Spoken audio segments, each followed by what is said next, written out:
Salut, j'espère que tu vas bien. Je m'appelle Michel, puis aujourd'hui, on va parler des vraies affaires. En fait, toujours les vraies affaires par rapport à l'argent, mais je vais rajouter un petit peu le relationnel là-dedans, parce que souvent, si le relationnel va pas bien, l'argent va pas bien, ou quand un des deux va bien, l'autre va bien, et vice-versa. Fait qu'on va essayer de démêler tout ça ensemble un petit peu aujourd'hui. Aujourd'hui, je vais parler en dessus, donc je vais m'adresser à toi directement. Et je pense que ça va être, ben, je ne sais pas si ça va être le fun, mais ça va être intéressant, je pense. J'espère, en tout cas. Euh, on a chacun des personnalités, chacune des personnalités, on a des couleurs. Là, je ne parle pas des couleurs de l'aura, bien entendu, je parle juste de nos couleurs émotionnelles, nos couleurs de personnalité, notre style, notre blueprint, OK? On pourrait appeler ça comme ça, un blueprint.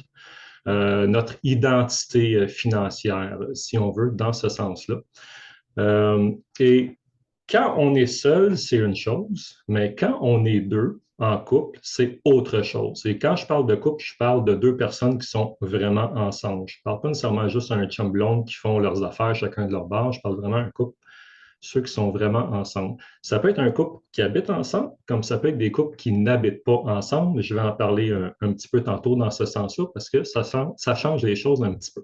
Donc, si je tourne la tête des fois, c'est que je regarde ma feuille, bien entendu, pour pas trop oublier de détails. Euh,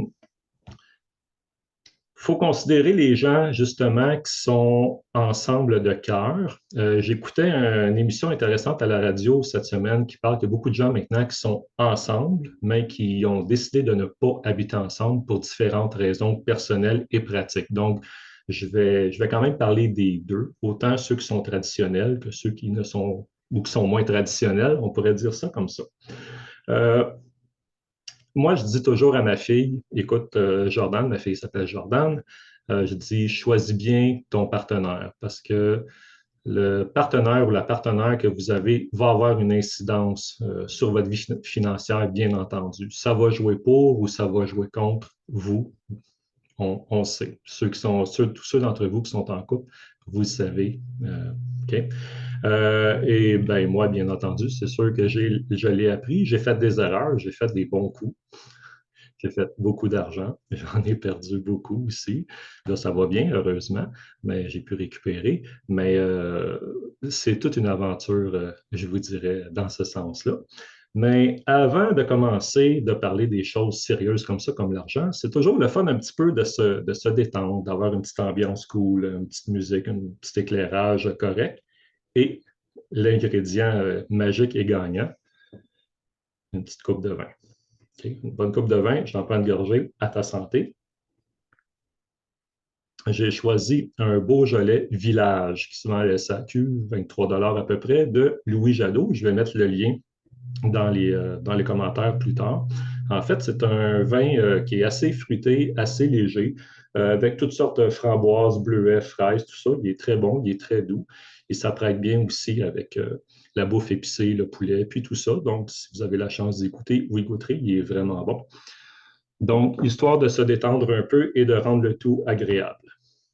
Je vais vous faire la petite présentation.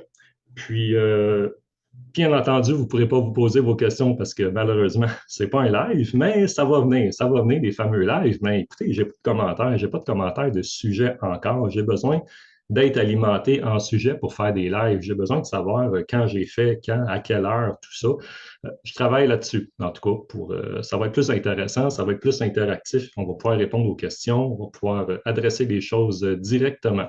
Donc, je vais vous partir ma présentation. Puis, on va voir ce que ça va donner. On part avec ça, puis je vous passe ça en mode de diapositive. Ce ne sera pas très long parce que j'ai eu un petit problème ici. Donc, c'est parti. Ta personnalité, tes finances, ton couple. J'ai choisi les Chipmunks. Pourquoi, d'après vous, j'ai choisi les Chipmunks? Parce qu'ils sont cute. Ils sont le fun, ils sont cute, ont leur petite personnalité. Ils sont presque humains, je vous dirais. On pourrait quasiment dire qu'ils sont humains. Et ils ont toutes des petites caractéristiques, excusez-moi, des petites, c'est le vin qui fait ça. Je prends trop de vin. Non, c'est pas vrai. Ils ont tous des caractéristiques spéciales. Ils ont toutes leur personnalité propre. Ils sont relativement en couple, je vous dirais, tout dépendant quel film vous avez écouté, bien entendu, parce que depuis 1958 que ça existe, ces petites bébites-là, apparemment. Donc, on va découvrir ensemble un petit peu qui sont ces petites bébites-là, comment est-ce qu'elles pensent, comment est-ce qu'elles fonctionnent. On va les humaniser, bien entendu, pour les besoins de la cause. Puis, on verra ce que ça donne. Je pense que chacun d'entre nous, on peut s'identifier, je veux dire, à chacune de ces personnes-là, à leur style. Une des raisons que ces petits films-là fonctionnent bien, que les gens s'attachent, c'est qu'il y a un lien émotionnel qui s'installe entre le personnage et la personne. Et on se reconnaît jusqu'à un certain point dans ces petits personnages-là. Et je pense que c'est pour ça qu'on y fait un attachement, puis qu'on peut faire des liens avec notre vie personnelle dans la réalité avec tout ça. Être satisfait. Avant d'aller plus loin, on a eu une conversation il y a quelques semaines sur être satisfait. Donc, je me suis servi de la pyramide de Maslow et du diagramme Ikigai, en fait, pour démontrer un peu c'est quoi la satisfaction, où est-ce qu'on se trouve par rapport à soi-même. Et dans l'aspect financier, c'est important jusqu'à un certain point d'être bien avec soi-même. Si on est bien avec soi-même, généralement, on va être bien avec l'autre aussi, l'autre va être bien avec nous. Toujours dans le contexte seul ou contexte couple dans ce sens-là, parce que ça a vraiment une grande incidence. Okay? Donc, si parfois vous voulez reviser un peu, vous pouvez écouter une précédente conversation juste pour vous situer vous-même ou si jamais vous êtes en couple, voir avec l'autre personne où elle se situe et est-ce qu'on est à la même place ou on n'est pas à la même place. Donc, tu vas pouvoir vérifier ça par toi-même. Je fais une différence aussi pour les couples. Si jamais tu es en couple, mais que tu habites avec la personne ou que tu es en couple, mais que vous avez chacun votre chez soi, ça va changer un petit peu. Ce ne sera pas la même gestion. Mais il va quand même avoir une incidence financière là-dessus par rapport à un compte conjoint, un compte personnel, des dépenses communes, des projets, des voyages et des choses comme ça. Okay? C'est pour ça que je parle ici de chacun chez soi, mais ensemble. Il y a un terme qui s'appelle respiration matrimoniale, apparemment. Et c'est tout simplement ça. Je vais vous mettre un lien aussi pour une YouTubeuse qui a beaucoup de succès, qui s'appelle Isabelle. Puis, elle a fait une vidéo sur les 5 étapes du couple. Et sa vidéo est très intéressante. En fait, ça permet à chacune de se situer par rapport à eux-mêmes et par rapport à leur couple. Donc, je vais mettre aussi le lien à la fin. Vous pourrez aller voir cette vidéo-là, puis voir, tu pourras voir par rapport à toi-même, ou vous pourrez voir par rapport à vous-même, où est-ce que vous en êtes. Parce que des fois, on pense qu'on est au même endroit, mais on n'est pas du tout au même endroit. Et là, il y a comme une espèce de rattrapage à faire, je dirais, dans ce sens-là. L'amour et l'argent peuvent faire bon ménage. Oui, généralement oui. Il y en a que c'est non, il y en a que c'est oui. L'idée, c'est d'être apte à bien se gérer soi-même. Deux personnes qui ne sont pas bien avec elles-mêmes, c'est généralement, ça ne fonctionnera pas bien. C'est important d'être bien avec soi-même jusqu'à un certain point. Santé mentale pourrait même égaler santé financière aussi. Quelqu'un qui se maîtrise bien, généralement, va être en mesure de bien gérer ses avoirs, que ce soit de l'argent, des biens matériels, que ce soit des relations, que ce soit n'importe quoi. Okay? Regarde où tu veux être, ainsi que ton autre, où est-ce qu'il veut être. Je vous donne un exemple. Moi, j'avais des vues quand je me suis marié à l'époque, puis moi, je voulais faire, j'avais, comme on appelle, un target, je veux faire tant par année. Et j'ai fait, dans une prochaine conversation, la prochaine conversation va être au niveau des business, va être plus business, et je vais parler plus en détail, puis je vais parler un peu plus de mes expériences, de mon vécu concrètement, sans trop donner de détails nécessairement, mais assez pour que vous compreniez un petit peu les choses au niveau business, au niveau financier. Comme je vous disais, j'ai eu une époque de ma vie, j'ai fait beaucoup d'argent. Une autre époque, j'en ai perdu beaucoup aussi. Maintenant, heureusement, c'est correct. Mais c'est toujours par rapport à aussi avec qui on est. Ça va jouer beaucoup. Et si ton autre ne sait pas se gérer lui-même ou elle-même, ça va te causer aussi des problèmes. Puis là, j'ai dit, ben là, tu vas être foutu. T'es fait, OK? À moins de rectifier la situation. Ça fait vraiment comme en auto, en hiver. Je sais que les tractions intégrales maintenant, ce n'est plus nécessairement un problème pour les tractions intégrales 4 roues, mais on va dire que vous avez un vieux bazou qui n'est pas traction intégrale et que vous roulez sur l'autoroute, puis que vous avez 2 pneus sur la neige et 2 pneus sur l'asphalte. Qu'est-ce que vous pensez qui va arriver? C'est les 2 pneus sur la neige puis sur la glace qui vont vous faire déraper. Ce n'est pas les 2 qui sont sur l'asphalte, bien entendu. C'est ceux qui sont dans la neige puis dans la glace. C'est le même principe pour la suite. Avant d'aller plus loin, 3 choses à considérer. Je regarde ma feuille 1 minute. C'est bon. Convoitise des yeux. Bon. On connaît tous la nature humaine, on sait de quoi est faite la nature humaine. Il y a des choses qu'on peut changer dans nos vies et il y a des choses qu'on ne peut pas changer, c'est ainsi. Et je me sers de ces 3 états d'être-là, si on veut ici, afin d'éviter l'endettement, parce que la majorité des gens qui sont endettés, généralement, la cause principale de l'endettement, c'est ces 3 choses-là ici. On peut bien dire, c'est parce que j'ai trop dépensé, j'ai trop, oui, mais il y a une intention, il y a une volonté, il y a une pensée. N'importe quoi qui se produit dans le physique part d'une pensée, part d'un état, part d'une volonté ou d'une intention. OK? Et donc, si ça part de là, ça se transmet dans le monde physique à un moment donné. OK? Donc, la convoitise des yeux, le désir de s'approprier, ce qui est tout à fait normal. Tout le monde veut s'approprier quelque chose ou quelqu'un, même. On veut souvent s'approprier quelqu'un, des choses, c'est normal. Il y a plein de monde dans les bars, c'est pas pour rien. OK? Ou sur des réseaux sociaux ou dans des choses de rencontre, c'est pas pour rien. OK? Et c'est pas mal en soi, c'est pas la question. Mais tout le monde veut une maison, un auto, un bateau, faire des voyages, peut-être une maîtresse, peut-être un amant, être à la mode, avoir, je ne sais pas moi, des sacs Gucci ou ce genre de choses-là, avoir un certain prestige, des fois un véhicule plus prestigieux ou une vie plus prestigieuse. Attention à ça. C'est vrai que c'est beau, il n'y a rien de mal là-dedans, mais est-ce que tu as les moyens?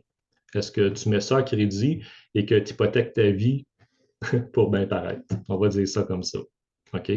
Ou pour écœurer l'autre, peut-être pour écœurer ton voisin, montrer que tu es meilleur que ton voisin. Ça se peut, il y a des gens qui font ça. Convoitise la chair, peut-être un terme qu'on est moins habitué d'entendre généralement, mais convoitise de la chair, elle existe. Donc, la chair, c'est nous, c'est nos sens, c'est l'humain, c'est nos désirs, c'est nos besoins. Donc, tout ce qui est bouffe, sexe, musique, drogue, alcool, soins du corps, massage, tout le kit de sensualité, les accoutumance, les dépendances, bon, il y en a plein, plein, plein. Ce genre de choses-là aussi peuvent malheureusement amener à l'endettement. OK? Et bien entendu, l'orgueil de la vie. OK? Donc, l'autosuffisance. OK? Donc, moi, je suis capable seul, je n'ai pas besoin de personne, puis je suis tout asti. OK? Donc, les genres de personnes qui savent tout, c'est des gens aussi, à un moment donné, qui peuvent avoir des problèmes d'endettement parce que c'est des gens qui ne s'informeront pas, qui vont prendre des décisions rapides sans trop réfléchir. Et une fois que c'est rentré dans la carte de crédit ou que le prêt est signé, bien, des fois, il est trop tard pour revenir en arrière. Petite question au quiz comme ça, rapidement. Levez la main, tous ceux d'entre vous qui ont des dépendances, qui ont des problèmes d'alcool, de sexe, de bouffe. Levez la main. Hein? Juste voir. Je serais curieux de savoir dans vous autres qui a des problèmes comme ça. Toi, ça ne me surprend pas pantoute. Ah, toi, je suis vraiment surpris. Ben non, je niaise, bien entendu, je niaise. Tout le monde a des problèmes et tout le monde n'a pas de problème aussi. OK? Ça dépend comment on voit ça. Mais juste faire attention à ces choses-là. OK. Pratico-pratique maintenant. Je ne vais pas vous écœurer, mais je vais prendre une autre petite gorgée. Il est vraiment bon. Je vais parler de tout ça tantôt. Je vais passer par rapport à tout ça tantôt. Pour l'instant, je vais juste énumérer. OK? Donc, prenez en note parce que tantôt, je vais poser des questions là-dessus. Et vous pourrez répondre pour vous-même ou si après vous voulez mettre des commentaires, je vais bien entendu répondre à vos questions qui sont dans les commentaires. OK? Donc, tout ce qui est travail business. OK? Est-ce que tu es au travail business? Est-ce que tu as de l'immobilier? Est-ce que tu as besoin d'une analyse financière?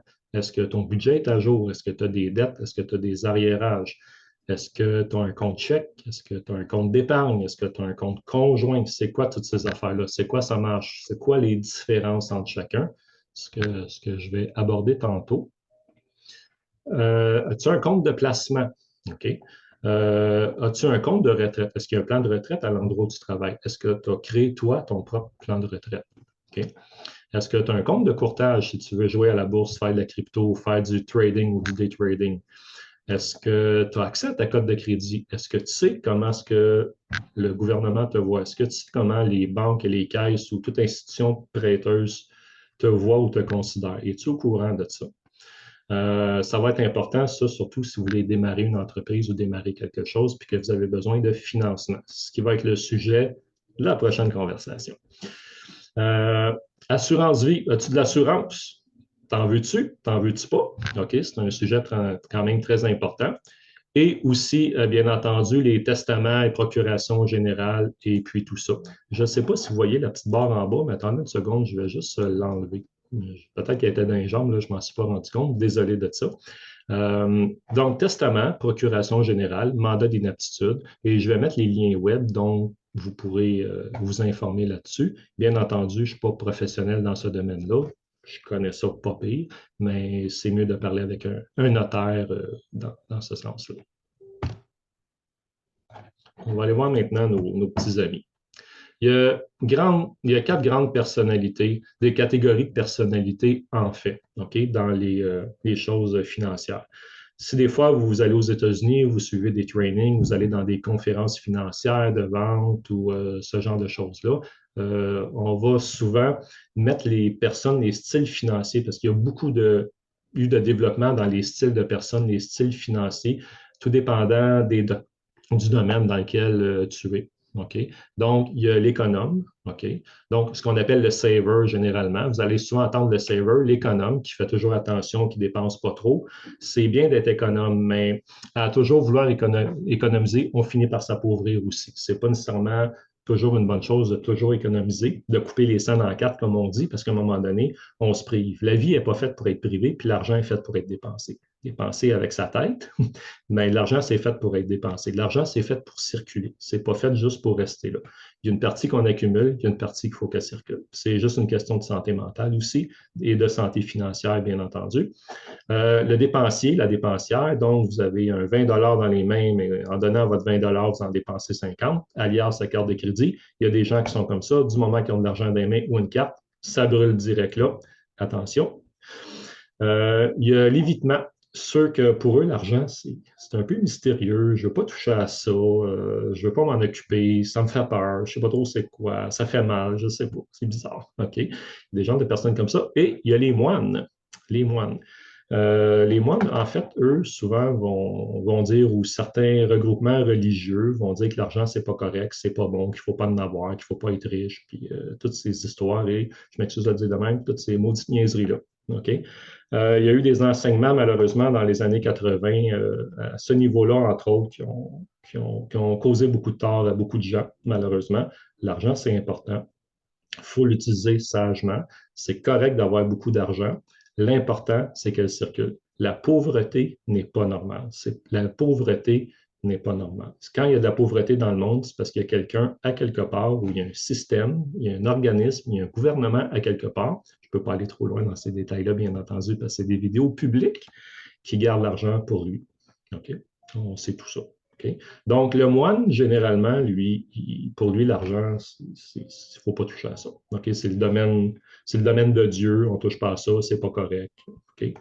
Mais c'est très important, l'argent, vous êtes mieux de mettre votre œil là-dessus. Les 5 facteurs de personnalité. Là, sur Internet, écoutez, vous allez en trouver vraiment plein. OK? Vraiment plein. Il y a plein d'études, il y a plein de types. Il y en a qui vont comparer ça à un animal. Il y en a qui vont comparer ça à un type de travail, un type de personnalité. Il y en a plein, plein, plein. J'ai choisi celui-là parce que je trouvais qu'il pouvait aller un petit peu avec mes chipmunks, en fait. OK? Je le trouvais bien. OK? Donc, on va y revenir. On va analyser nos 3 petits chipmunks comment est-ce qu'ils sont, puis on va faire des petits clins d'œil ici là, pour ça. Donc, je vous parle d'Alvin et Brittany. Donc, vous les connaissez bien. Tout le monde les connaît. Tout le monde en Amérique du Nord les connaît, bien entendu. Ils ne s'entendent pas très bien, apparemment, mais ils ont un petit faible un pour l'autre. C'est un petit faible caché, mais à quelque part, ils s'aiment bien, mais ils ne disent pas à personne. On va dire ça comme ça. OK? Alvin, lui, il aime ça être vu, il aime ça être célèbre. C'est un petit causeur de troubles, c'est un petit fonceur, c'est un petit bad boy, on pourrait dire ça de même. C'est un petit bad boy, même s'il n'a pas l'air de ça. Égoïste, mais il a bon cœur. Donc, il pense à lui en premier. Il pense à lui au lieu de penser aux conséquences en général en premier. Il veut aider. Il est intrépide, il est spontané, il est audacieux. Okay? Elle, Brittany, elle aime être vue, puis elle veut être célèbre aussi. Elle est égoïste aussi, mais elle a un bon cœur, puis elle est prête à tout pour protéger ses sœurs. Bon, est-ce que tu te retrouves là-dedans? Est-ce que toi, tu pourrais dire, ben moi, je suis vraiment plus comme Alvin, puis ou moi, je suis vraiment plus comme Brittany? Si j'amène ça dans l'aspect financier, on pourrait parler peut-être d'ouverture et extraversion. Bon, tout le monde a un petit peu tous les types à différents niveaux. C'est un peu comme les auditifs, les visuels et les kinesthésistes. Okay? Tout le monde l'a en partie, mais en général, un est plus développé que l'autre chez chacune des personnes. C'est un petit peu le même principe ici. Quelqu'un qui veut être vu, qui veut être célèbre, généralement, va s'habiller à la mode. Il va chercher une forme de prestige. Généralement, la vie va lui coûter plus cher. Il va toujours vouloir les meilleurs souliers. Il va peut-être préférer manger dans des beaux, des meilleurs restaurants. Il va penser à lui ou à elle en premier, il va oublier les autres. Donc, il va se faire des cadeaux, des choses comme ça. C'est des genres de personnes qui peuvent s'endetter plus rapidement que d'autres s'ils ne font pas attention. Ils sont intrépides, spontanés, audacieux. C'est des genres de personnes qui pourraient faire des dépenses imprévues, des dépenses spontanées. Okay? Si on va voir ouverture et extraversion, ici, ça vous donne un petit peu une idée. Okay? Ce n'est pas une science exacte, mais l'ouverture a trait à l'ouverture des nouvelles expériences. Alvin est comme ça, il aime ça vivre des nouvelles expériences, à l'imagination, à la curiosité intellectuelle, la créativité. C'est peut-être des personnes qui vont aimer faire des voyages, des personnes qui vont aimer triper, essayer des nouvelles affaires, même si ça coûte cher. C'est des personnes qui vont vouloir vivre des choses. C'est des personnes pour lesquelles, quand tu as de l'argent, ton argent va te servir à vivre quelque chose. OK?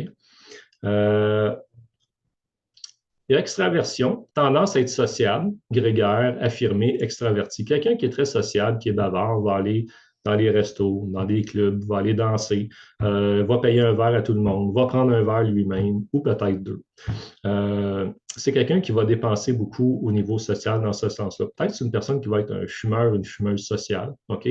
Donc, beaucoup de dépenses dans ce sens-là. Il faut faire attention à ça. Des fois, ça va passer avant l'essentiel. OK? Donc, l'apparence va passer avant le fonctionnel. On pourrait dire ça comme ça. Je reviens à Alvin. On va aller voir l'autre. Simon et Jeannette. Tout le monde connaît Simon et Jeannette. Eux, ils s'aiment bien, ils s'entendent bien, puis ils sont ensemble. Malheureusement, Simon, il a pété ses lunettes. Ben oui, pauvre Simon, il a pété ses lunettes en fin de semaine. Fait que là, c'est ça qu'il a de l'air, malheureusement. Fait que j'ai commandé une nouvelle paire de lunettes. Il va les avoir la semaine prochaine. OK, si ça peut vous rassurer. Bon, Simon, c'est le plus intelligent de la gang, donc c'est le plus bright. Il est mature, c'est le plus mature de la bande, donc probablement qu'il réfléchit avant de faire quelque chose, puis il pense aux conséquences avant de prendre une décision. Il est timide et maladroit, par contre. Jeannette, elle, est sensible, est plus timide et maladroite que Simon. C'est ce qui les différencie. Donc, comment est-ce qu'on pourrait dire ça? C'est une... bon, il y a un terme pour ça, le terme ne vient pas à l'esprit, là, mais quelqu'un qui fait toujours... C'est une gaffeuse, OK? C'est une gaffeuse. C'est une cocoon, on pourrait dire ça, c'est une cocoon, c'est une gaffeuse, OK? Une cocoon. J'aime bien ça, une petite cocoon, OK? Dans l'expression, je veux dire. Okay? On va aller voir c'est quoi la conscienciosité. C'est un terme que j'ai appris en montant la vidéo. L'agréabilité, puis le possible névrotisme. Checkons ça ensemble. All right. Donc, névrotisme, ça pourrait être une instabilité émotionnelle. Tu sais, des fois, ça ne va pas bien, on n'est pas sûr, on manque d'assurance. C'est juste que des fois, ça ne va pas bien. Et on peut être sujet à la dépression, on peut être sujet à être très down et ça peut avoir un impact financier. Ça peut avoir un impact financier dans le sens qu'on va dépenser pour du comfort food, on va dépenser pour quelque chose qui va combler l'émotionnel. Okay? On peut devenir outre-mangeur, outre ci, outre ça. Il y a plein de phénomènes dans ce sens-là. On peut développer des dépendances dans lesquelles on a besoin d'argent pour maintenir cette dépendance-là dans nos vies. on va développer quelque chose et ça peut nous coûter plus cher au final. Okay? Il y a la conscienciosité. À force de le dire, je vais finir par ne pas faire d'erreur. Englobe l'autodiscipline, les tendances, l'organisation, la planification. Donc, Simon, c'est un petit bright, il est intelligent, il réfléchit avant de faire quelque chose, contrairement à Alvin, qui est peut-être spontané ou intrépide un peu. Donc, généralement, sa santé financière à Simon, elle va peut-être être un petit peu meilleure. Il va penser 2 fois avant d'acheter quelque chose. Et il va peut-être se dire, est-ce que j'en ai vraiment besoin? C'est juste un trip passager ou j'en ai vraiment besoin? Et là, ben, il va prendre sa décision en conséquence. L'agréabilité, ben, ça, c'est moi tout craché, voyons. Ben non, je niaise. Non, je niaise pas finalement, je suis sérieux. C'est quelqu'un qui s'entend avec tout le monde en général, qui aime collaborer, qui aime aider, qui a de l'empathie, qui va être facilitateur ou facilitatrice, qui va vouloir préserver la paix. Peut-être pas à tout prix. Des fois, préserver la paix à tout prix, c'est vraiment pas une bonne idée, mais quand même, quand c'est possible, préserver la paix. Donc, généralement, ces gens-là s'en sortent mieux financièrement que Alvin, généralement. On revient. Alors, toi, qui tu es là-dedans? Est-ce que toi, tu te retrouves dans ces 2 personnages-là ou dans les 4 que je viens de te présenter? Est-ce que tu te retrouves là-dedans? Il n'y a pas de gêne, hein? C'est de valeur qu'on ne soit pas en live, vous pourrez me le dire direct. Là, je pourrais rire de vous, ou vous pourriez rire de moi, puis je vous dirais, moi, je suis lequel là-dedans, je ne vous le dirai pas. Okay. En fait, on les tout un petit peu dans chacun. Éléonore et Théodore. Ils sont très proches l'un de l'autre. Je ne me souviens pas s'ils sortent ensemble ou pas, mais ils s'aiment bien. On va dire ça. Ils sont peut-être en mi-chemin entre amis et chum blonde, je ne sais pas trop, mais ils ont l'air à bien s'aimer. Donc, Éléonore, elle est comme Théodore, elle aime manger, elle aime cuisiner, donc elle a un petit côté artistique, elle aime les belles choses, elle aime bien manger, elle aime vivre, elle aime la vie probablement. Elle est sportive aussi, donc elle se tient en forme, elle va de l'avant. Elle est plus sportive que lui, puis elle est capable de se défendre par elle-même, bien entendu. Donc, elle ne se laisse pas marcher sur les pieds, elle ne se laisse pas abuser nécessairement. Donc, elle ne se laisse pas faire des dépenses inutiles. Il y a des gens que on va vous charger, vous facturer des choses et les gens vont avoir peur de dire non, ne s'affirmeront pas et vont payer pour acheter la paix. Elle, peut-être qu'elle ne payera pas pour acheter la paix. Elle va s'arranger pour avoir la paix sans payer pour. On pourrait dire ça comme ça. Et Théodore, lui, il aime aussi manger et cuisiner. Il est timide, sensible, mais il est très joueur. C'est un gars qui est game. Okay? Vous lui proposez quelque chose, puis il est game. Peu importe combien ça coûte, ou presque. Mais il est trop gentil et généreux. Et les gens trop gentils, souvent, malheureusement, ça leur coûte plus cher. Okay? Parce qu'ils payent pour acheter la paix, ils se laissent profiter, abuser, peu importe comment est-ce qu'on appelle ça, peu importe le degré. Et finalement, ces gens-là, ça leur coûte plus cher ou vont s'endetter pour toutes sortes de raisons. Je ne veux pas rentrer dans ce type de détails-là. Ce n'est pas le but pas le but de cette conversation-là. Okay? Il a du mal à s'affirmer et il ne sait pas dire non. Donc, quelqu'un qui est comme ça, puis qui a des enfants, puis papa, maman, je veux ça, je veux ça, je veux ça, ça va vous coûter cher. Sortez votre check-check parce que ça va vous coûter cher, puis clairez-la à la fin du mois si c'est possible, parce que à Noël, après Noël, ce ne sera pas le fun. OK? On pourrait dire ça comme ça. Si on va voir un petit peu c'est quoi leurs caractéristiques ici, je les ai presque toutes mis finalement parce que ça se rejoint beaucoup. Donc, je le lire par vous-même.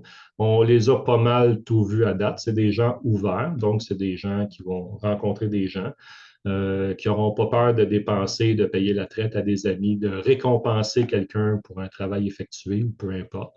C'est des gens qui vont peut-être... on peut être introverti ou extraverti, ça n'a pas d'importance. Tu sais, moi, je suis un introverti de nature. Je ne suis pas un complet introverti, bien entendu, mais je ne suis pas un extraverti non plus. Je ne sais pas où ce que je me trouve dans la ligne à quelque part, mais je suis un gars très social. Okay? J'aime ça avoir mes temps tout seul, j'aime ça avoir la paix, mais j'aime ça voir du monde aussi. Mais quand je suis avec du monde, je suis présent.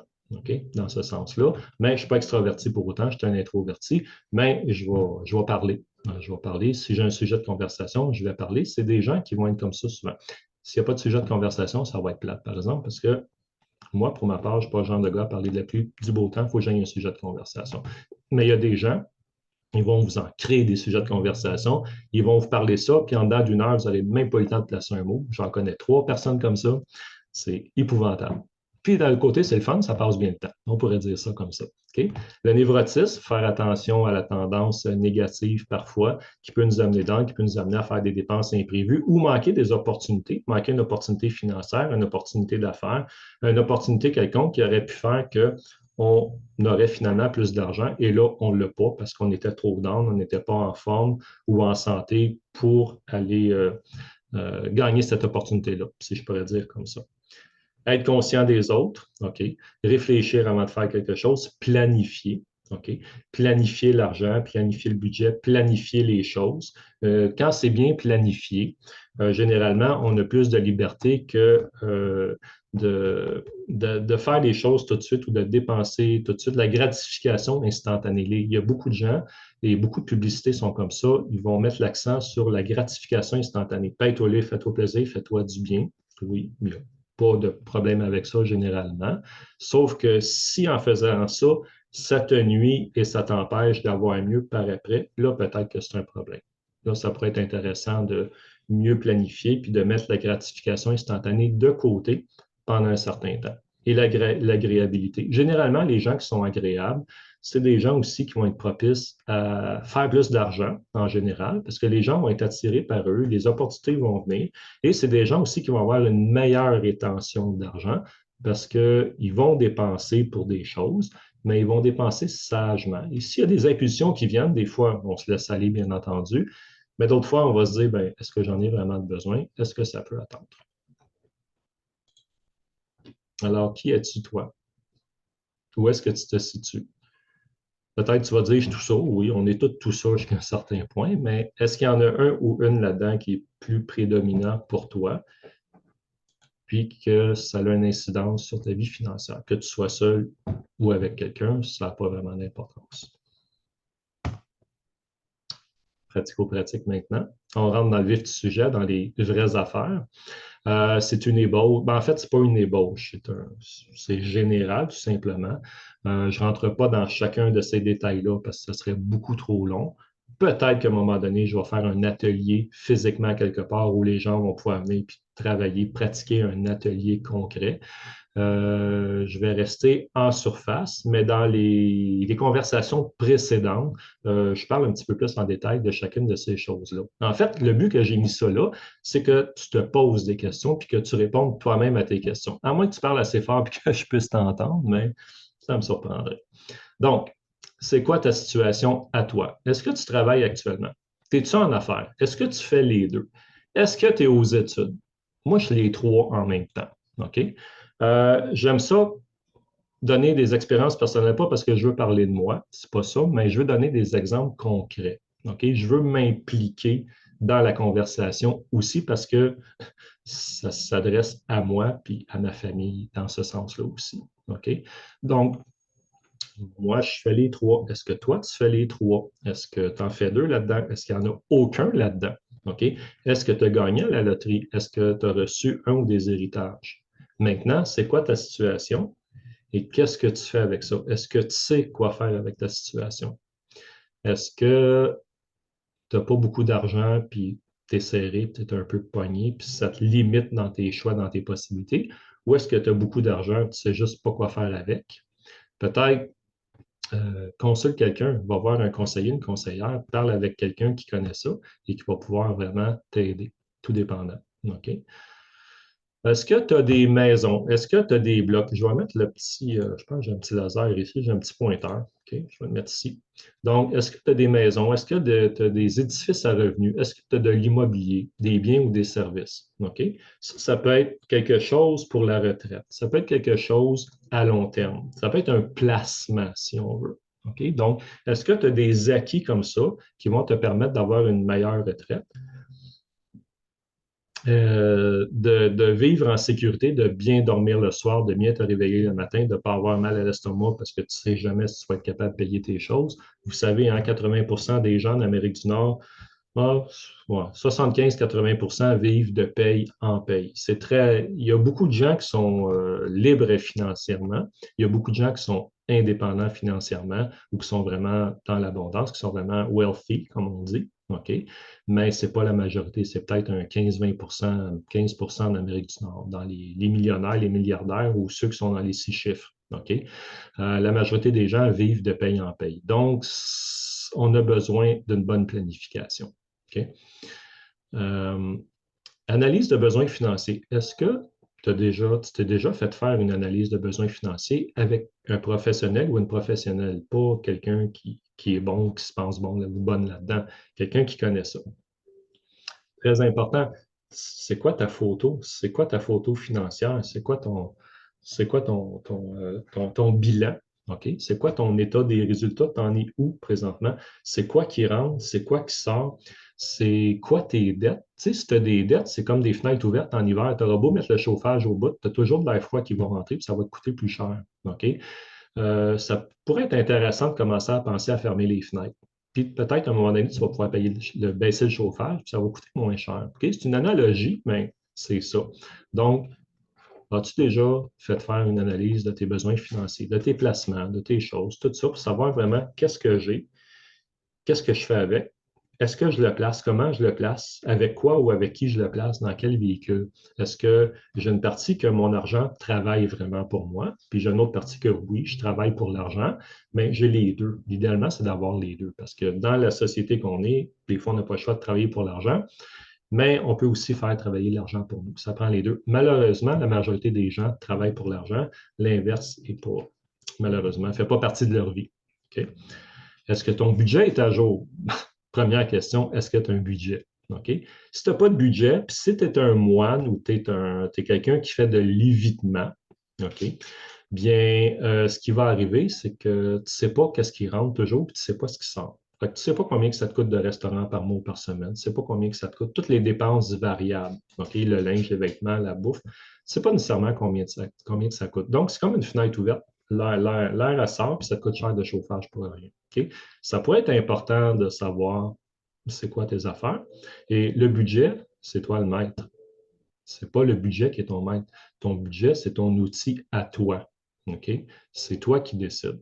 En passant, j'ai oublié de mentionner tantôt, tout ça, ça s'applique à ceux qui sont résidents canadiens, OK, ou américains, selon le cas. Donc, ils ont le statut de résident ou résident permanent, 18 ans et plus. La majorité des choses là-dedans, il y a des exceptions, là, mais il faut avoir 18 ans au minimum. Il faut avoir l'âge légal, tout dépendant de la province ou de l'État. Des fois, c'est 19, des fois, c'est 21 ans, mais il faut avoir au minimum 18 ans. Et ça dépend toujours de votre situation, de votre état de santé, de votre âge. Est-ce que vous êtes près de la retraite? Est-ce que vous êtes loin de la retraite? Est-ce que vous êtes carrément entre les deux? OK?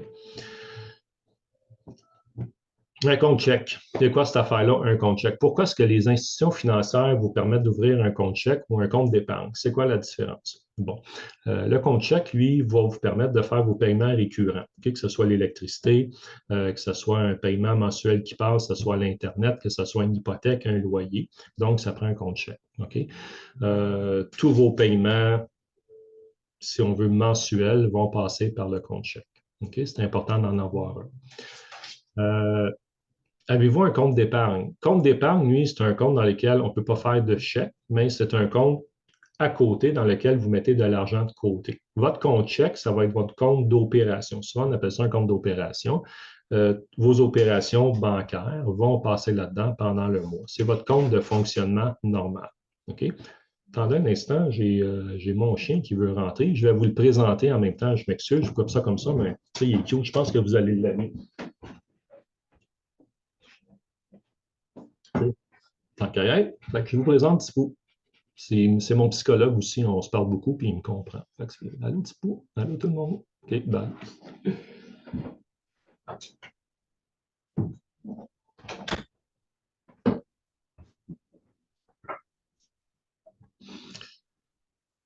Donc, votre compte chèque, OK, pour vos opérations standards normales. Ce n'est pas un compte rentable pour faire de l'argent, c'est un compte de fonctionnement normal. Le compte d'épargne, lui, par contre, c'est un compte généralement qui est censé être là pour vous aider à accumuler. Généralement, les institutions financières vont vous ouvrir un compte d'épargne qu'ils vont appeler CELI, compte d'épargne libre d'impôt, dans lequel tous les montants d'argent qui sont dedans ne seront pas imposés jusqu'au maximum. Donc, depuis 3 ans, vous avez le droit d'aller jusqu'à 6 000 $ par année. Tout dépendant de l'âge que vous avez, de quand vous avez commencé à cotiser, vous pouvez aller jusqu'à, je pense, la limite, là, 75 ou 80 000 sans être imposé dans les montants qui sont là-dedans. Malheureusement, les institutions financières vont vous donner même pas, ou vous donneront même pas 1 % d'intérêt. Donc, c'est pas rentable. C'est correct. C'est au lieu de mettre l'argent entre vos deux matelas, vous le mettez là, c'est correct. Puis, les institutions financières au Canada vous protègent jusqu'à 100 000 si jamais une institution fait faillite. Donc, c'est correct de l'avoir là, mais c'est pas un compte qui va faire que l'argent va travailler pour vous. Dans ce contexte-là, tu vas continuer à travailler pour l'argent. OK? Compte conjoint, c'est quoi cette affaire-là? Ben, un compte conjoint, c'est quand tu es en couple, généralement, que tu habites avec la personne ou que tu n'habites pas nécessairement avec. Mais généralement, c'est quand tu habites avec la personne. C'est un compte commun de dépenses. Normalement, c'est des dépenses communes qui vont passer là-dedans. Et je vous conseille fortement que si ben, vous êtes en couple marié, peu importe votre état, votre situation, ce compte-là devrait servir seulement pour les dépenses courantes du couple, de la famille. OK? Chacune devrait avoir son propre compte personnel. Et ça a été une erreur que moi et ma femme, on a fait à l'époque. Et ça, c'est de ma faute à moi. OK? Je voulais tout mettre en commun. Puis, je ne rentrerai pas dans cette histoire-là. Et j'aurais jamais dû faire ça. OK? Dans le sens que ça a causé des problèmes par après. OK? Donc, je vous dirais, ayez un compte conjoint pour vos dépenses communes. OK? Puis, ayez chacun vos comptes personnels, chacun de vos choses à vous. OK? La chose avec le compte conjoint, c'est que si jamais un des deux décède ou il arrive quelque chose, le compte est gelé, il est barré. Donc, du moment que l'institution financière sait que la personne est décédée, le compte est gelé, vous n'avez plus accès à ce compte-là. OK? Donc, ça pourrait être problématique si c'est votre compte où vous mettez votre argent, que tous vos payes rentrent. Quand vos payes rentrent, vos revenus de business, vos héritages, tout votre argent qui rentre à vous de votre côté, ayez vos choses à vous. OK? Oui, on a rectifié avec les années, là, bien entendu. Là. OK? Erreur de jeunesse, on pourrait dire ça comme ça. OK? Ayez vos choses à vous, mais le compte conjoint, c'est vraiment pour regrouper vos dépenses communes de famille. Mais ça, vous savez déjà tout ça. OK? Compte de placement. Est-ce que tu en as un compte de placement? Un compte de placement, c'est un compte que tu vas ouvrir pour que l'argent travaille pour toi et non pas l'inverse. Donc, tu as ton compte d'opération, tu as ton compte conjoint selon le cas, puis tu as ton compte de placement. OK? Bon, comme vous en doutez, moi j'en ai, c'est sûr, j'en ai plusieurs. J'en ai avec Tangerine, puis j'en ai à l'extérieur avec des maisons de placement. OK?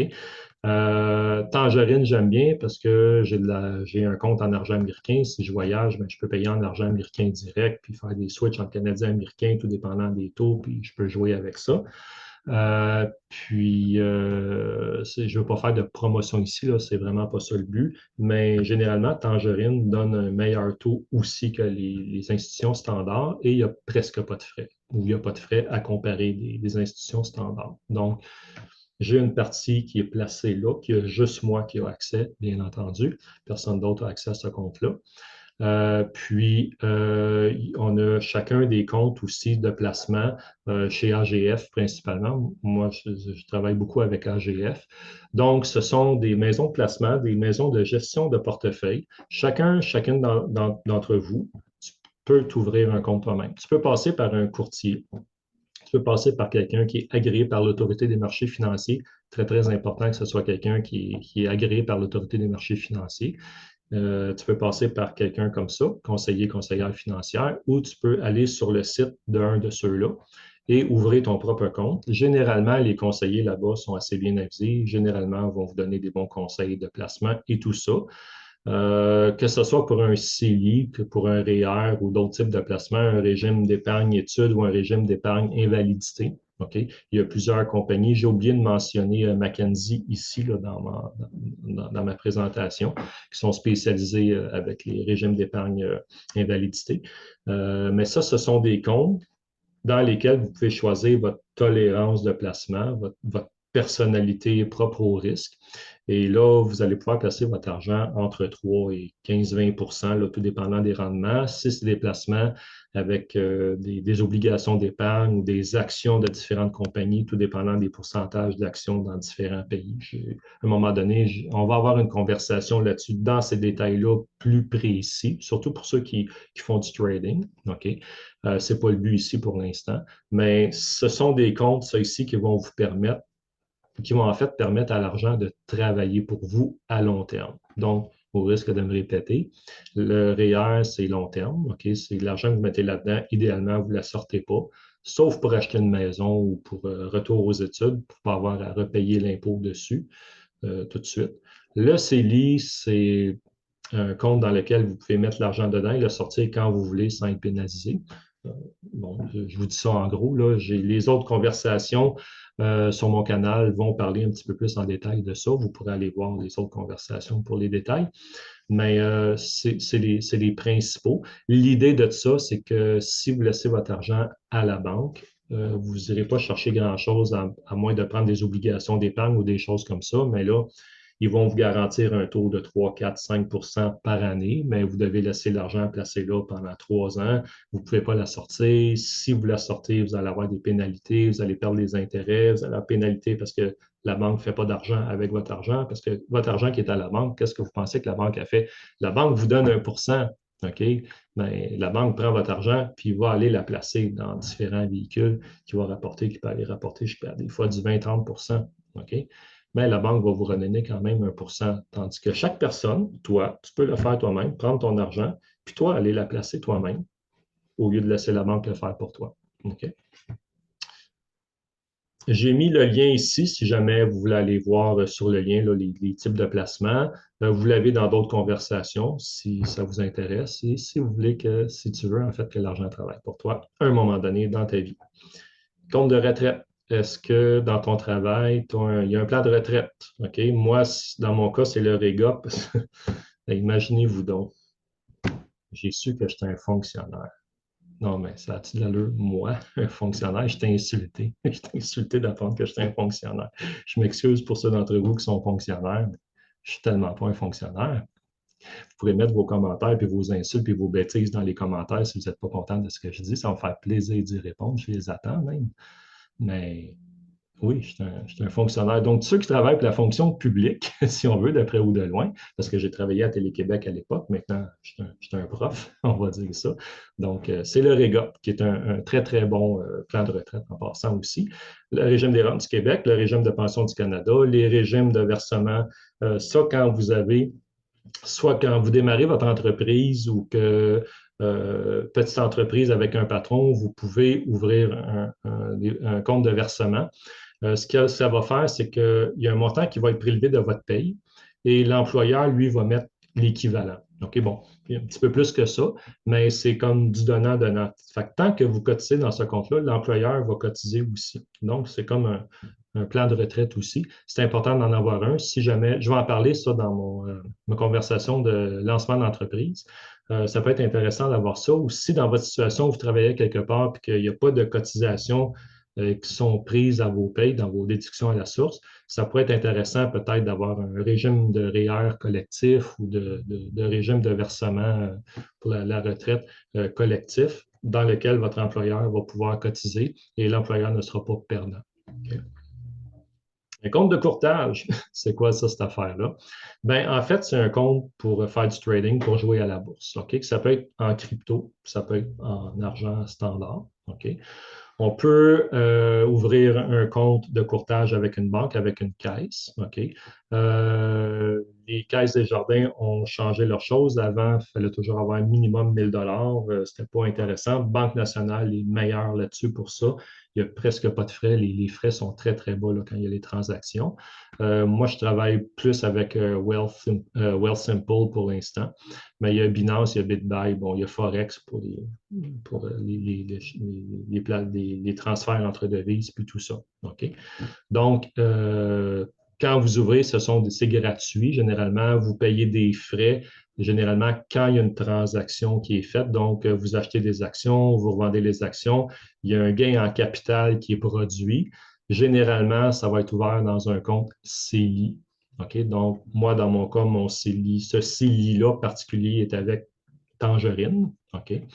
Euh, donc, quand je fais les transactions, ben, ça va là-dedans. Donc, je ne suis pas imposé sur mon gain en capital. Sinon, le gouvernement vous impose 50 là, sur vos gains. Vous êtes imposé à la moitié sur vos gains en capital. OK? Accès à ta carte de crédit. OK? Hein? C'est quoi une carte de crédit? Ben, il y a des gens qui ne savent pas qu'il y a une carte de crédit. Il y a des gens qui ne savent pas que vous êtes analysé, que votre situation, votre état financier est analysé. Et là, ben, ils ont la surprise quand tu vas dans une institution pour faire un emprunt, là, dire, on ne peut pas te prêter parce que, ou on va te prêter, mais ça va te coûter cher en intérêt. C'est complètement ridicule, mais c'est comme ça que notre beau système capitaliste fonctionne. OK? Donc, la carte de crédit, c'est important d'y avoir accès. Premièrement, avec Equifax ou TransUnion ici au Canada, il y en a d'autres, il y en a plusieurs autres, mais c'est les deux principales. Je pense que c'est les deux plus fiables aussi, à ce que je sache. OK? Donc, pour savoir si vos informations sont à jour, vos informations personnelles sont à jour, premièrement. Moi, je me suis déjà fait hacker le compte, puis c'est l'aria. Ça a pris un an et demi avant que ça se place, puis ça se règle. Puis c'est quelqu'un qui avait, en Ontario, qui a le même nom que moi, qui a ouvert une carte de crédit à mon nom, qui ne payait pas, puis ma cote de crédit, je suis tombé dans les 600. Normalement, je me tiens entre 750 et 800 dans ma cote. Pas mal toujours entre les deux, là, tout dépendant. Là, je suis tombé dans les 600. C'est pas normal, ça. Okay?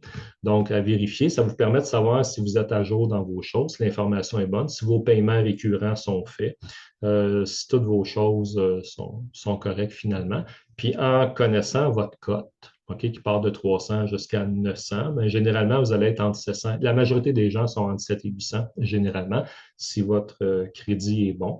Bien, au moins, vous savez que si vous allez faire un emprunt, que ce soit pour une business à la banque de développement ou pour un prêt personnel, hypothécaire, peu importe, une institution financière normale, standard, si vous connaissez déjà votre cote, vous savez que vous allez avoir le prêt, puis au meilleur taux d'intérêt possible. Sinon, c'est possible d'avoir un prêt. Si votre cote est en bas de 700, vous pouvez avoir un prêt quand même, mais ça va coûter plus cher en intérêt généralement. Okay? Donc, important à vérifier.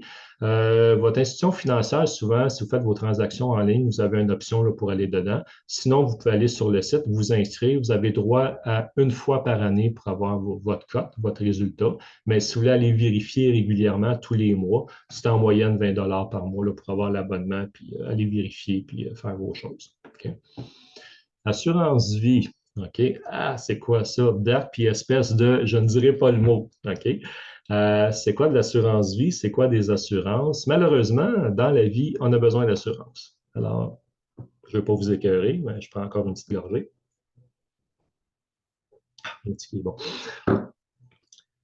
On a besoin d'assurance. Si on était dans un système plus social peut-être qui fait que chacun est en sécurité, chacune est en sécurité et que le gouvernement veut que tout le monde soit bien premièrement avant de remplir les poches des actionnaires ou des chefs d'entreprise ou tout ça, bien, on n'aurait peut-être pas besoin de prendre l'assurance vie parce qu'on serait capable de se mettre assez d'argent de côté pour avoir notre propre assurance, pour s'assurer soi-même. Malheureusement, ce n'est pas la réalité pour la majorité des gens.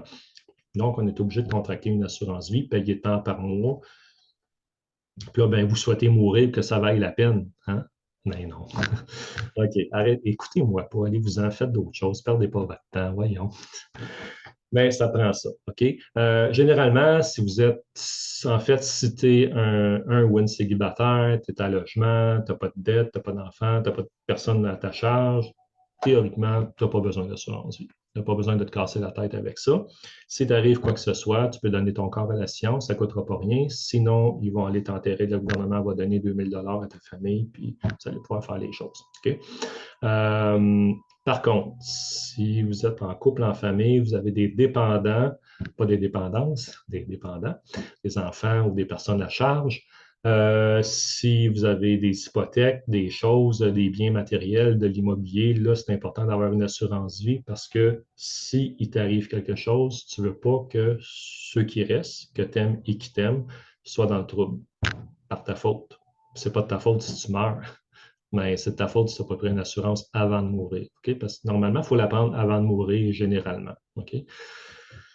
Euh, donc, ça peut devenir important. Je ne rentre pas dans ce sujet-là pour l'instant. Je vais en parler dans une autre conversation, les types d'assurance, pourquoi une par rapport à l'autre, une qui est mieux que l'autre, mais ce n'est pas le sujet pour l'instant.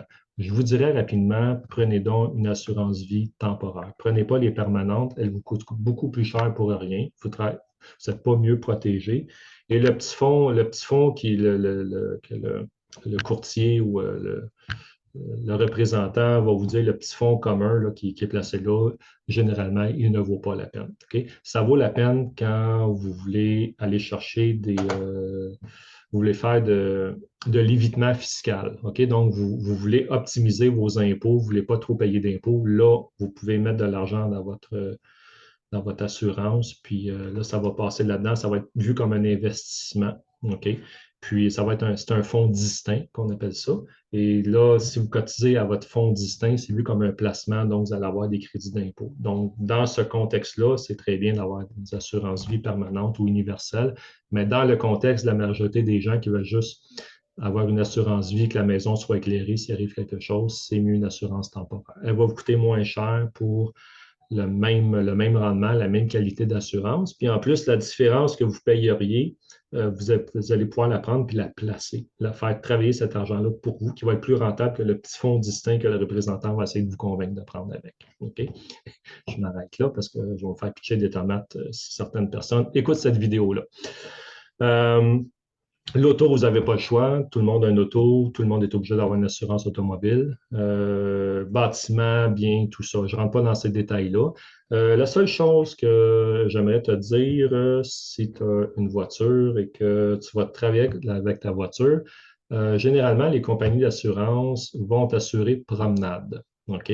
Donc, si tu as un accident avec ton auto puis que tu t'en allais travailler ou faire quelque chose avec, mais ce n'était pas juste promenade, ça se peut que tu aies des problèmes. OK? Donc, c'est bien important d'avoir ça avec votre assureur. OK? La petite partie aussi, là, j'ai oublié le terme, là, quand vous avez un accident, il faut vous payer le déductible, en tout cas le 250 ou le 500 que vous devez payer de votre poche avant que la compagnie vous rembourse ou vous donne l'argent. Parfois, vous pouvez le faire mettre au maximum. Si vous mettez ce déductible-là au maximum, vos mensualités vont vous coûter moins cher. Si ça ne vous dérange pas, s'il arrive quelque chose de payé de votre poche, ce déductible-là, c'est un petit truc en passant, si vous voulez faire baisser un peu vos mensualités. OK? De toute façon, si vous avez des questions, vous savez quoi faire. Je n'ai pas besoin de le répéter. Et finalement, testament, procuration générale, mandat de l'aptitude, c'est quoi toutes ces affaires-là? Ça fait peur. Pourquoi, Michel, tu nous parles de ça? On n'est pas prêt à mourir. Je sais, en fait, il faut en parler avant de mourir, parce qu'une fois qu'on est mort, c'est moins opportun d'en parler. OK? Non, je niaise un peu, mais si vous avez des biens matériels, des biens immobiliers, une famille, ça vous prend un testament. Si vous n'avez pas de testament puis vous arrive quelque chose, même si vous avez une assurance vie puis que vous avez vos bénéficiaires puis tout ça, généralement, ça va bien puis c'est correct. Mais tous vos autres biens, votre revenu de retraite, vos REER, vos CELI, c'est le gouvernement qui va s'en occuper et ça n'ira pas nécessairement dans les poches de où c'est censé aller. Deuxièmement, si vous êtes marié, c'est une affaire. Si vous êtes à côté, conjoint de fait, c'est une autre affaire. Si vous êtes un couple, fidèle un à l'autre, j'entends, pour un couple fidèle un à l'autre, mais que vous n'habitez pas ensemble. C'est une autre affaire, ça aussi. OK? Donc, juste vérifier ça. C'est préférable. Au Québec, il y a 3 types de testaments qui sont acceptés, qui sont considérés valides ou légaux. Notarié, holographe et devant témoin. OK? J'ai mis le lien ici en bas si vous voulez vous informer là-dessus. Il y a d'autres types de testaments, mais c'est les 3 qui sont prisés au Québec. OK? Je vous conseille celui qui est notarié. Oui, ça coûte plus cher, ça va vous coûter 1000 pièces, mais c'est quoi 1000 pièces? OK, comparativement à tous les problèmes que vous allez éviter, la chambre de notaire en a une copie, votre notaire en a une copie, c'est simple, c'est facile, vous pouvez le mettre à jour quand vous voulez, puis c'est une sécurité pour vous et pour votre famille. Moi, je trouve que ça vaut la peine de payer, quand c'est possible, le 1000 pour ça ou peu importe. OK? Procuration générale. C'est quoi ça, une procuration? En fait, je prends mon exemple, le compte d'Hydro est au nom de ma femme. OK? Donc, si ma femme disparaît du jour au lendemain, ben, je ne peux pas faire de transaction avec Hydro. Je ne peux pas fermer le compte. Je peux toujours te payer, c'est sûr, mais je ne peux pas faire fermer le compte puis tout ça. Bon, c'est des démarches. Oui, j'ai une procuration sur le compte, bien entendu. Mais on va dire que j'en ai pas, ben, ça fait des problèmes quand l'autre personne disparaît. OK? Le fait d'avoir une procuration là-dessus, ben, ça permet de gérer comme si c'était vous, OK? Même si la personne n'est plus là pour le gérer. OK? Euh, il y a des procurations générales. Procuration générale, habituellement, vous allez pouvoir tout gérer ce qui appartenait à l'autre personne. Pas seulement l'hydro, Bell, Vidéotron, le gaz ou tout ça, ou l'hypothèque ou peu importe. Vous allez pouvoir tout gérer. OK? Donc, ça peut être important. Parlez-en à votre notaire selon le cours ou à quelqu'un d'expérience dans le domaine. Le mandat d'inaptitude, ben, je pense que tout le monde sait c'est quoi. OK? Donc, vous n'êtes plus en mesure de décider de prendre une décision pour cause physique ou mentale, maladie mentale. Bon, peu importe, je ne veux pas rien nommer ici. OK? C'est déjà assez triste comme ça souvent. Euh, euh, mais faites faire les mandats d'inaptitude aux personnes. Comme ça, si la personne n'est plus en mesure de prendre les décisions par elle-même ou par lui-même, vous allez être en mesure, vous, de prendre les décisions pour la personne. Good. Je m'en allais dire, avez-vous des questions? Oubliez ça. Fait que c'est tout. Bye, à la prochaine. J'ai mis mon bonhomme préféré qui est Bob l'éponge, je sais. Je suis un immature, je suis un ado, je sais. Mais bon, c'est comme ça. Que voulez-vous? Sérieusement. J'espère que cette vidéo a pu répondre à certaines de vos questions. Je vais enlever mes notes parce que ça me tombe sur les nerfs. Que ça a pu répondre à certaines de vos questions. Gênez-vous pas, mettez des commentaires. Je les attends, vos commentaires. J'ai vraiment pas beaucoup de monde. J'ai le temps de vous répondre. OK? Un jour, j'aurai peut-être plus le temps de répondre. En tout cas, c'est ça le but, en fait. Mais là, j'ai le temps de répondre. Si vous avez des commentaires, des questions, mettez-les. Il n'y a pas de problème. Je vais vous répondre. Sur ça, je vous souhaite à bientôt. Attention à vous autres. Puis on se revoit éventuellement. Bye bye.